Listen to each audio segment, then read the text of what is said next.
राजस्थान में विधानसभा चुनाव की तारीखों के ऐलान के बाद ही चुनावी सीजन की शुरुआत हो गई है और इसी बीच लगातार सभी पार्टियों की ओर से एक के बाद एक सूचियां जारी की जा रही हैं। लेकिन इसी बीच कुछ उम्मीदवार ऐसे भी हैं जो लगातार दावेदारी पेश कर रहे हैं। नमस्कार, बहुत स्वागत है आप सभी का फर्स्ट इंडिया न्यूज के खास प्रोग्राम खास मुलाकात में। आज मेरे साथ स्टूडियो में मौजूद है रविराज गुर्जर। रविराज जी, पहले तो आपका बहुत बहुत स्वागत करती हूँ मैं। रविराज जी, क्योंकि आप चित्तौड़गढ़ के बेगू से उम्मीदवारी जता रहे हैं, सबसे पहले तो मैं चाहूंगी शुरुआत से ही शुरू करेंगे। बताइएगा किस तरह से आपका बचपन बीता है, बचपन को लेकर के संघर्ष कितना करना पड़ा? जी बिल्कुल, जो मेरा परिवार है वो एक किसान परिवार है और किसान परिवार से जो शुरुआत होती है वो काफ़ी स्ट्रगल होती है, संघर्षशील होती है।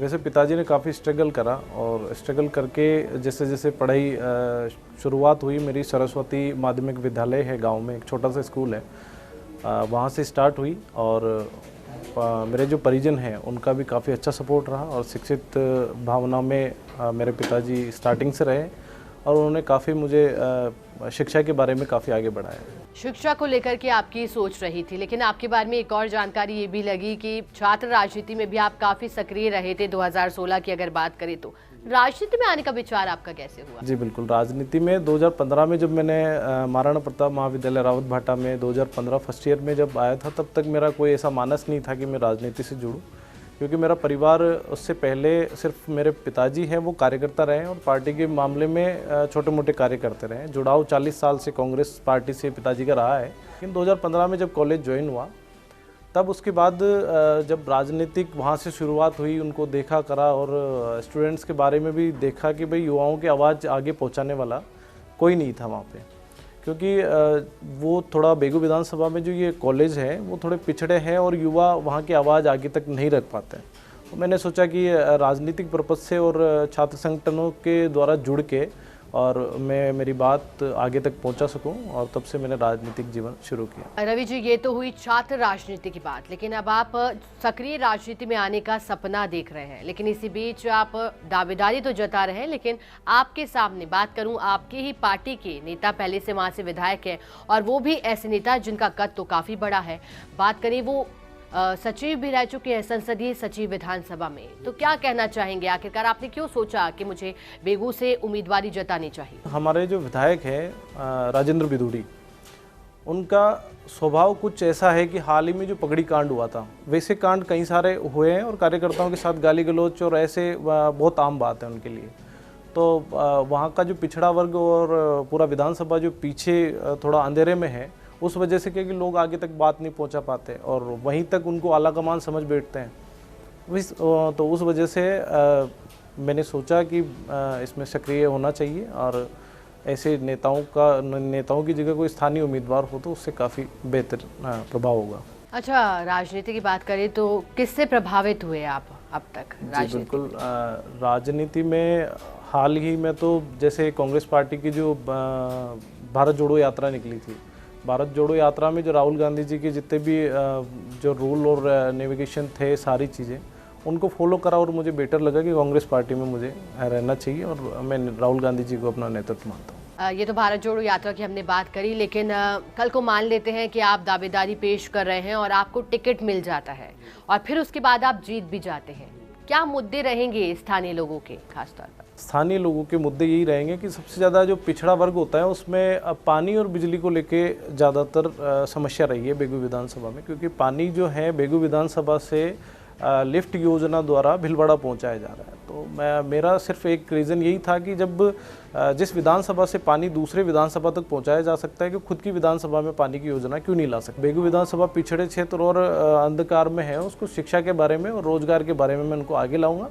पानी बिजली की समस्या वो सबसे पहले खत्म करनी पड़ेगी। रविराज जी, एक सवाल तो आपसे ये भी है कि क्या नेता जनजात होते हैं? आप ये सोच रखते हैं? क्योंकि अगर अमूमन हम सभी पार्टियों की सूची को खंगालें तो देखा गया है कि उन्हें ज़्यादा तवज्जो दी जाती है जिनका परिवार राजनीति में होता है पहले से, लेकिन आपका तो इस तरह का कोई बैकग्राउंड नहीं है। फिर आपको क्यों लगा कि आप ठीक साबित होंगे पार्टी के लिए भी और अपने स्थानीय लोगों को लेकर? विधानसभा पिछड़ा होने की वजह से युवा और जितने भी विधानसभा के लोग हैं वो आगे तक बात नहीं पहुँचा पाते हैं। और रहा मुद्दा स्थानीय का, तो वो हमारी जो विधायक हैं बेगू विधानसभा के, वो दिल्ली से आते हैं और उन्हें राजस्थानी कल्चर के बारे में उनको कुछ भी नहीं पता है। जैसा कि स्थानीय में हम मेल मिलाप और जैसा बर्ताव रखते हैं वो उससे बिल्कुल विपरीत है। हमारा जो मेल जोल है वो इतना गाली गलौच वाला नहीं है, व्यवहार और प्रेम वाला है। तो मैं उस प्रेम को बढ़ावा दूंगा और राजनीतिक करियर भले ना हो, लेकिन मैं चाहता हूं कि एक शुरुआत करूं और युवाओं और बुजुर्गों का साथ देके मैं इस विधानसभा को थोड़ा ऊपर तक ले जाऊं। ये तो हुआ कि आप अपने पार्टी के मौजूदा विधायकों को किस तरह से देख रहे हैं, लेकिन अब अगर बात करें भाजपा की, जो भी लगातार एक के बाद एक सूची जारी कर रही है, उम्मीदवारों को मैदान में उतारा जा रहा है, आपकी क्या सोच है पार्टी को लेकर और उससे निपटने की क्या तैयारी? जी बिल्कुल, पार्टी को लेकर मेरी यही डिमांड रहेगी कि इतना सब होने के बाद में आलाकमान उनसे मेरा उम्मीद तो ये है, पूरी पार्टी को ये है कि ऐसे विधायकों को हमारे यहाँ टिकट ना दिया जाए, ताकि इससे पार्टी को नुकसान हो सकता है। पार्टी को बेगू विधानसभा सीट को ही नहीं खोना पड़ेगा, जबकि इनको टिकट दिया जाए तो पूरे राजस्थान में कुछ सीटों पर जहाँ पर राजस्थान की पकड़ी का जो मान सम्मान है उसकी वजह से नुकसानदायक हो सकता है। बीजेपी को लेकर के क्या सोच है, आप अगर बताना चाहें, क्योंकि बीजेपी भी दावे कर रही है कि इस बार वही परिवर्तन होगा राजस्थान में, तो कांग्रेस पार्टी कह रही है कि इस बार रिवाज बदलेगा। जी बिल्कुल, कांग्रेस पार्टी की जो विचारधारा है और जो काम किए हैं, जैसे चिरंजीवी योजना हुई सीएम साहब ने, और इन्होंने जो कांग्रेस पार्टी ने गरीबों के लिए काम किया, तो मुझे लगता है कि कांग्रेस सरकार इस बार रिपीट होगी। और टिकट वितरण में भी इन्होंने जो फैसले लिए हैं वो निर्णय सही है, और आगे भी जो लेगी उसके लिए मुझे लगता है कि बेहतर परिणाम होंगे। रविराज जी, ये तो बात हुई कांग्रेस पार्टी की, लेकिन सोचिए अगर पार्टी नेतृत्व की ओर से आप पर विश्वास नहीं जताया गया, अगर आपको टिकट नहीं मिलता, तो फिर क्या निर्दलीय के तौर पर मैदान में उतरेंगे? जी बिल्कुल, अभी ऐसा कुछ सोचा नहीं है, लेकिन जब मैं विधानसभा जाऊँगा 1-2 दिन में, तब वहाँ जाकर लोगों और मेरे समर्थकों द्वारा जो निर्णय सही होगा, उचित लगेगा, वो कहेंगे कि निर्दलीय चुनाव लड़ना चाहिए या नहीं लड़ना चाहिए, वो उनके ऊपर मैं डिपेंड करूँगा।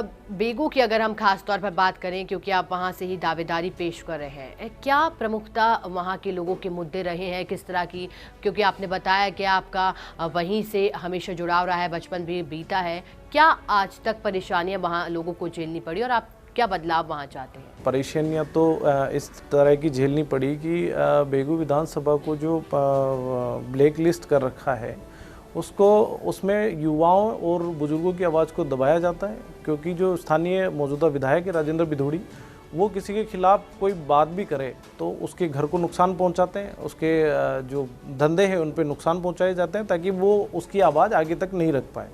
और आलाकमान से भी मैं यही डिमांड करूंगा कि इस बार स्थानीय को मौका दे, ताकि सीट और कांग्रेस पार्टी मजबूत हो। महिलाओं को लेकर के आपकी क्या सोच रहेगी? महिला सुरक्षा को किस तरह से सुनिश्चित करेंगे, खास तौर पर आपके इलाके की महिला रात में भी घर से बाहर निकलने में एक बार भी ना सोचे? कानून व्यवस्था को किस तरह से आप चाहेंगे? जी बिल्कुल, कानून व्यवस्था में इस तरह का कि युवाओं और बुजुर्गों के अलावा भी प्रशासन में अलग हमारे मौजूदा विधायक का दबाव बना हुआ है। मुझे लगता है कि प्रशासन सबसे बेस्ट है और वो उनकी कार्रवाई कर रहा है, लेकिन ऐसे विधायकों को जब हटाया जाएगा तो वो उनकी कार्रवाई बिल्कुल सुनिश्चित तरीके से करेगी। एक युवा होने के नाते आपने राजनीति में आने का सोचा और फिर अब उम्मीदवारी भी आप जता रहे हैं, लेकिन आपको क्या लगता है युवाओं के लिए राजनीति को किस तरह से देखते हैं? क्या लगता है क्या कुछ परिवर्तित हुआ है और आप किस तरह से आगे कार्य करेंगे? मुझे लगता है कि अगर मुझे बनाया जाएगा तो सबसे पहला मुद्दा मेरा रोजगार का रहेगा। युवाओं के रोजगार के लिए मुझे जहाँ तक भी जाना पड़े मैं जाऊँगा और संघर्ष करूंगा उनके लिए। राजनीति में इन दिनों धन बल का प्रयोग भी देखा जाता है, आपकी क्या सोच रहेगी? किस पर केंद्रित रहेंगे आप, जनसेवा पर या फिर धन? बिल्कुल जनसेवा पे रहेंगे, क्योंकि मुझसे पहले जब मेरे पिताजी सक्रिय रहे हैं पार्टी में, उन्होंने भी धन और इनको सबको साइड में रखते गरीबों के लिए कार्य करते हैं। उनसे प्रेरणा मिली है मुझे और मैं इसी वजह से इस रास्ते पे चल पड़ा हूँ कि मुझे भी एक राजनीतिक तरीके से सेवा लोगों की करनी चाहिए। रविराज जी, आपसे क्योंकि बहुत कुछ जानने को मिला, मैं अंत में चाहूंगी कि युवाओं के नाम एक कुछ खास संदेश आप देना चाहें और अपने बेगू के लोगों के लिए कोई संदेश देना चाहें तो क्या देंगे? जी बिल्कुल, युवाओं के लिए संदेश ये देना चाहूँगा कि शिक्षा के मामले में हमें आगे रहना चाहिए। बेगू विधानसभा एक बहुत पिछड़ा हुआ है, तो उसको आगे लेकर जाएंगे और जितना मुझसे मदद हो सकेगी मैं करूँगा और कांग्रेस पार्टी को मजबूत करेंगे। तो ये थे हमारे साथ रविराज गुर्जर, जिनसे हमने विभिन्न मुद्दों पर बातें करी, क्योंकि दावेदारी पेश कर रहे हैं बेगू विधानसभा सीट से। ऐसे में इन्होंने कहा है कि जो स्वास्थ्य का मुद्दा रहेगा, पेयजल का मुद्दा रहेगा। सबसे पहले तो रविराज जी आपका बहुत बहुत शुक्रिया करना चाहूँगी मैं फर्स्ट इंडिया के समक्ष आने के लिए और हम यहाँ हमसे चर्चा करने के लिए। बहुत बहुत धन्यवाद। तो ये थे हमारे साथ रविराज गुर्जर जी, जिन्होंने कहा कि अगर इन्हें टिकट मिलता है और फिर विधायक बनते हैं तो फिर स्थानीय लोगों के साथ जुड़ाव रखना इनका पहला प्रयास रहेगा। कोशिश यही रहेगी कि चाहे सड़क निर्माण की बात हो या फिर पेयजल से जुड़ी समस्या हो, लोगों की समस्याओं का निस्तारण हो। तो आज के लिए फर्स्ट इंडिया की खास मुलाकात में बस इतना ही। नमस्कार।